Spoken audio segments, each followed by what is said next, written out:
नमस्कार। बहुत दिन पर आपण मानक आज साक्षात करिवार समय आसी। एई विगत दिन मानकरे बहुत सारा घटना घटी जाइछि एवं वर्तमान बहुत सारा घटना अग्रसर होइछि। आम्भे आपण मानंकु चेताई देइथिलु जे आगामी दिन मानंकरे भयंकर परिस्थिति सृष्टि होबाकु जाउछि। तेणु आमे समय को अपेक्षा करिथिलु, सठिक समय रे सठिक निर्णय ग्रहण करा जिवो। आम्भर आपण मानंक ठारू विरति नबा एवं तन्मध्यरे जुगर कार्य को अभूतपूर्व भाव रे क्षिप्र वेगरे अग्रसर करिवार समस्त प्रयत्न आम्भे जारी रखिथिलु। आम्भे प्रकाश करिथिलु जे प्रथमे कर्म करिवु, तापरे आपण मानंकु जणेवार सुजोग प्रदान करिवु। आम्भे प्रकाश करिथिलु जे सृष्टि रे वर्तमान एक विराट लीला अग्रसर हेउछि। एई लीलार अंश स्वरूप आम्भे भिन्न भिन्न स्थान रे वर्तमान संहार लीला मान दृश्यमान करुअछन्ति।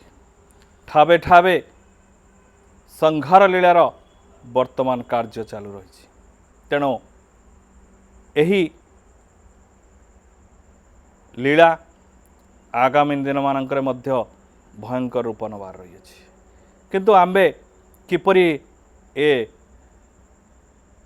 कलिर संहार लीलारू निजको बंचेबा से संबंध रे आम्बे सबुबेले प्रकाश करिछु एवं आज मध्य सम्यक धारणा देउछु जे आम्भे सबुबेले गोटे कथा प्रकाश करिछु, आम्भे यदि भगवत विश्वासी हवा ताहले आम्भर प्रथम पाहाच आम्भे अतिक्रम करिवा।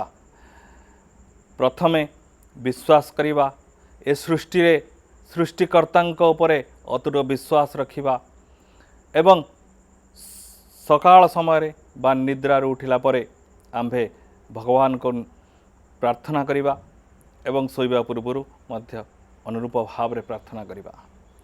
तो आम्भे माने सकाळु उठिबा एवं ए सृष्टिर सर्वश्रेष्ठ कर्ता नित्य सुंदर चिरंतन सही शून्य पुरुष श्री निराकार ब्रह्म और माँ जगमाया को आम्भे प्रणाम करिबा एवं तापरे आम्भर गुरुजन मानंकु प्रणाम कले आम्भर निश्चित उपकार हेबो। एवं आम्भे कौन करिबा, सकाळरु संज पर्यंत आम्भे एक निर्दिष्ट प्रतिज्ञा बा प्रतिश्रुतिबद्ध हवा जे आम्भे अन्यकु केबे ठकिबा नाही, कौनसी लोकर मंद चिंता करिबा नाही, अन्यर क्षति करिबा नाही। सामाजिक स्थिति रे आम्भे सच्चोट नीति अपणैबा। जी आमको भरोसा करिछि ताकू आम्भे माने निश्चित भाव रे तार विश्वास को अतुट रखिबा।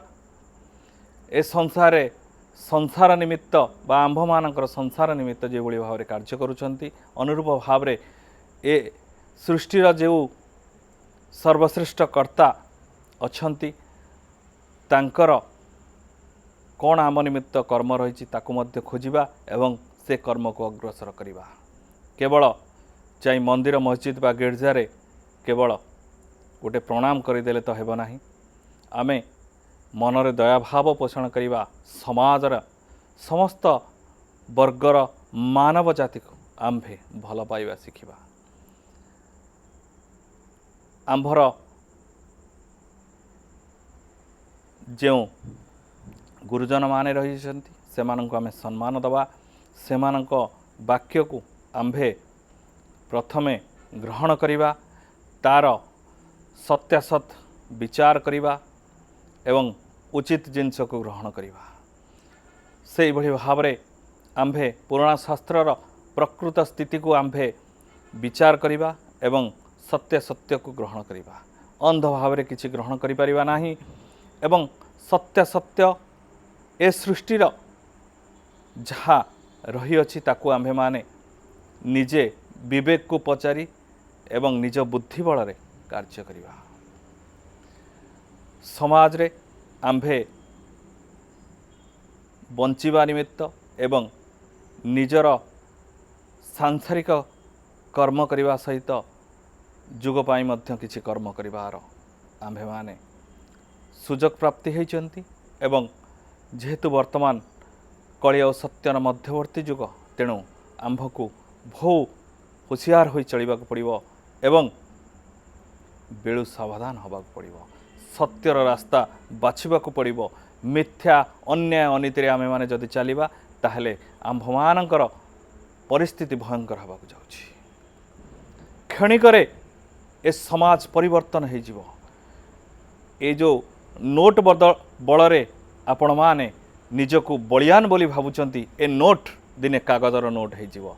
ए टंका सुना रूपा कौनसी जिनस आपणकर काम लागबनी से भाव रास्तार गड़ुव कहीं नवाक नथिबे कारण समस्तंकु जो जिनिसटी दरकार ताहा उभान हो भोक उपास लोक माने सड़ाक लगे।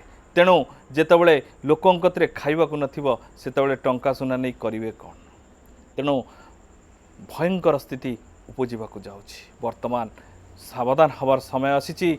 अन्य को ठकिबे नाही। आम्भे बारंबार गोटे कथा कहिचु जे अन्य को ठकिबे नाही। जदि आम्भे अन्याय अनीति उपाय धन अर्जन करिबा ताहले से अन्याय अनीतिर धन निश्चित भाव में आम ठारू दूरे जीव एवं से धन निश्चित भाव में आमर जीवन रे किछि ना किछि असुविधा मध्य आनिक आसिबो।